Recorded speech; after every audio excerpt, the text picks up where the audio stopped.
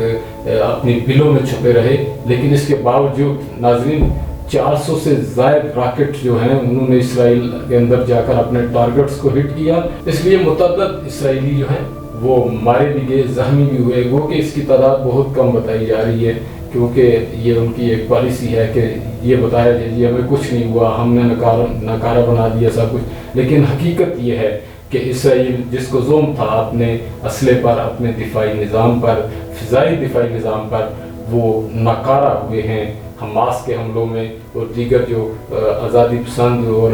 دیگر جو تنظیمیں ہیں، دفاعی تنظیمیں فلسطین کے اندر،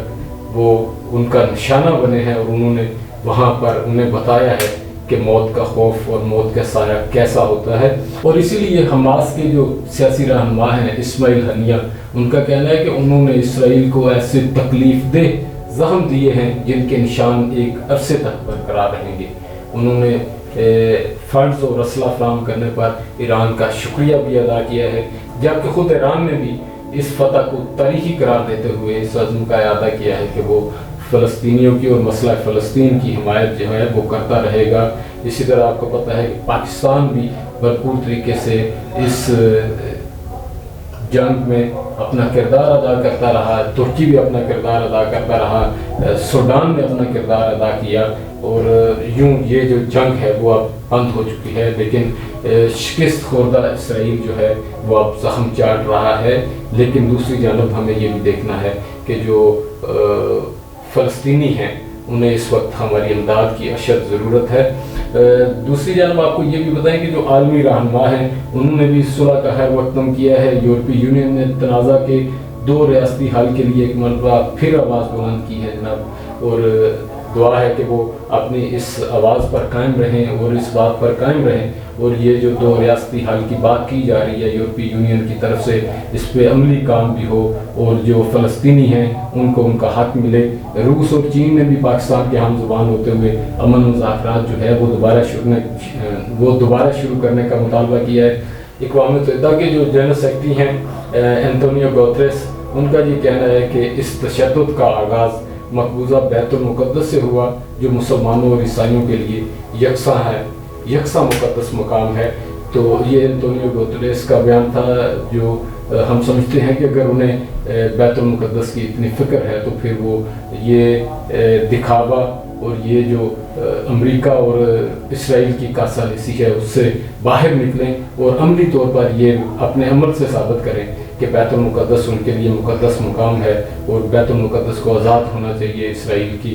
تسلط سے اسے آزادی ملنی چاہیے، فلسطین کو اسرائیل کے تسلط سے بچانے کے لیے اس کو کردار ادا کرنا چاہیے۔ ایک اور خبر ناظرین آپ کے ساتھ شیئر کریں کہ پاکستان کے جو وزیر خارجہ ہیں شاہ محمود قریشی، انہوں نے بھرپور طریقے سے جو اقوام متحدہ کی جنرل اسمبلی کا ہنگامی اجلاس تھا وہاں پر اس فلسطینیوں کے لیے آواز بلند کی تھی، اور اب وہ نیو یارک میں ہے، اور وہاں پر انہوں نے جو ہے وہ پاکستانی کمیونٹی کے اعزاز میں ایک تقریب تھی، وہاں پہ خطاب کیا، اور انہوں نے اپنے خطاب میں یہ کہا کہ ہمارا یہاں آنے کا مقصد اقوام متحدہ کی جنرل اسمبلی کے ہنگامی اجلاس میں مظلوم فلسطینیوں پر جاری مظالم کی روک تھام کے لیے آواز اٹھانا تھا، اور ہم سیز فائر کے اعلان کی صورت میں اپنے پہلے مقصد میں کامیاب ہوئے ہیں۔ وزیر خارجہ اس موقع پر کشمیر کو بھی نہیں بھولے، اور انہوں نے ایک بار پھر کشمیر پر پاکستان کا جو موقف ہے اس کو دہرایا ہے، بلکہ اور اچھے طریقے سے انہوں نے واضح کر دیا ہے، اور انہوں نے یہ کہا کہ کشمیر پر پاکستان کا موقف جو ہے وہ واضح اور دو ٹوک ہے، اور اگر کوئی باعزت طریقے سے بات کرنا چاہتا ہے تو ہم بات کریں گے، لیکن کشمیر پر کوئی سودے بازی نہیں کی جائے گی۔ بالکل یہ پاکستان کے وزیر خارجہ شاہ محمود قریشی نے آج ایک بار پھر نیو یارک میں اپنا موقف دیا ہے، پاکستان کا موقف دیا ہے، اور دنیا پر ایک بار پھر واضح کیا ہے کہ کشمیر پر جو پاکستانی ہیں وہ کسی بھی صورت اپنے موقف سے پیچھے نہیں ہٹیں گے، اور پاکستان کا یہی موقف ہے کہ کشمیریوں کو ان کا حق خود ارادیت ملنا چاہیے، اور کشمیر کا مسئلہ جو ہے وہ اقوام متحدہ کی قراردادوں کے مطابق حل ہونا چاہیے۔ انہوں نے یہ بھی کہا کہ فلسطین اور کشمیر کے مسئلے میں گہری مماثلت ہے، کشمیریوں کو بھی فلسطینیوں کی طرح کے مسائل کا سامنا ہے اور پاکستان اپنے ان مظلوم مسلمانوں کی آواز بنتا رہے گا۔ ایسا کہنا تھا پاکستان کے وزیر خارجہ شاہ محمود قریشی کا۔ اور یہ جو میں نے آپ کے سامنے دو مختلف سٹوریز رکھی ہیں، آپ کے سامنے رکھنے کا ناظرین یہی مقصد ہے کہ ایک تو آپ کو جو اب تک کے حالات ہیں اس سے آگاہی ملے، اور دوسرا یہ کہ اس وقت فلسطینیوں کو آپ کی امداد کی بھی ضرورت ہے، آپ کی مالی امداد کی اشد ضرورت ہے فلسطینیوں کو، اور جو مسلم ممالک اس میں کردار ادا کر سکتے ہیں، پاکستان تو کردار ادا کر رہا ہے اور انشاءاللہ مستقبل میں بھی کرتا رہے گا، جو دیگر مسلم ممالک ہیں ان کو بھی چاہیے کہ وہ آگے بڑھیں اور فلسطینیوں کا ساتھ دیں۔ ناظرین، اگر آپ کو